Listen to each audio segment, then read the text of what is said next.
வணக்கம். அகமாத்ம ஜோதி. எண்ணம் போல் வாழ்க்கை வண்ணமா திகழ வாழ்த்துக்கள். இன்னைக்கு நம்ம ஒரு ஜோதிட ரீதியா ஒரு விஷயத்த காணொளி சொல்ல போறோம். பாரம்பரிய ஜோதிடத்துக்கும் அட்சய லக்ன பத்திதி என்ற ஜோதிடத்துக்கும் ஒரு சில வித்தியாசம் இருக்கு. அது எல்லாருக்கும் தெரியப்படுத்தணுன்றனால இந்த காணொளி முக்கியமான விஷயம். பாரம்பரிய ஜோதிடம் இப்போ நம்ம ஒரு சிம்ம லக்னமோ கடக லக்னமோ இருக்கும். ஒரு உதாரணத்துக்கு சொல்றேன். இப்போ அவங்களோட வயசு பார்த்தீங்கன்னா பிறக்கும்போது ஒரு வயசு. இப்போ மக நட்சத்திரம் அவங்க போறாங்க. அப்போ ஒரு வயசா இருக்கு. இப்போ அவருக்கு ஒரு 30 வயசு ஆகுது அப்படின்னு சொல்லிட்டு யோசனை பண்ணி பார்த்தீங்கன்னா, இந்த 30 வயசுக்கு லக்னம் வயசு வளர்ற மாதிரி அந்த நட்சத்திரமும் லக்னமும் கண்டிப்பா வளரும். அதன் மூலியமா பலன் எடுத்தீங்கன்னா ரொம்ப ரிசல்ட் எக்ஸாக்டா கிடைக்கும் கண்டிப்பா. 30 வயசு சொன்ன பார்த்தீங்கன்னா அவருக்கு விருச்சிக லக்னம் வரும் அவருக்கு.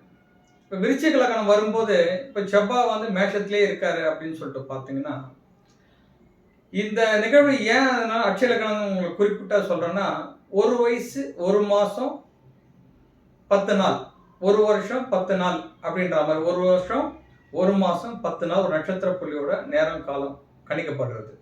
இதை மொத்தம் 9 நட்சத்திர புள்ளியை நம்ம கணக்கு போட்டு பார்த்தீங்கன்னா ஒரு லக்னம் பாஸ் ஆகிறதுக்கு 10 வருஷம் ஆகுது. அப்போ 10 வருஷம் கணக்கு சிம்மத்தில் 10 வருஷம், கன்னியில 10 வருஷம், துலாத்துல 10 வருஷம். இப்போ 31 வயசா இருக்கும் அவருக்கு கண்டிப்பா விருச்சிக லக்னம் வந்துடும். விருச்சிக லக்னத்துல பார்த்தீங்கன்னா விசாகம் ஒன்றும் போகும். ஆக்சுவலா நட்சத்திரம் அவருக்கு மாறிடும் போகும். அதன் மூலயமா நம்ம கணக்கு போட்டு பார்த்தீங்கன்னா துல்லியத்தன்மை மேஷத்துல செவ்வாய் இருந்ததுன்னா சஷ்டாஷ்டமம் கண்டிப்பா அவர் கடன்காரனா இருப்பார்.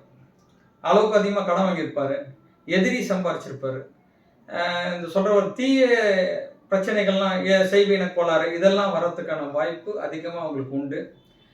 நோய் வர்றதுக்கான வாய்ப்புகள் கண்டிப்பா உண்டு. நல்லா இருப்பாங்க, ஆனா நோய் வாய்ப்பு வர்றதுக்கான வாய்ப்புகள்லாம் இருக்கு. இது எல்லாம் அட்சய லக்னம் மூலியமா நீங்க ஜாதகம் பார்த்தீங்கன்னா ஜோதிட பிரகாரம் துல்லியத்தன்மை கண்டிப்பா தெரியும் நமக்கு. அதனாலதான் அந்த அட்சய லக்னத்தை கண்டிப்பா நம்ம பார்த்து பயனடையணுன்றதை இதன் மூலியமா நான் தெரிவிச்சுக்கிறேன். நன்றி, வணக்கம்.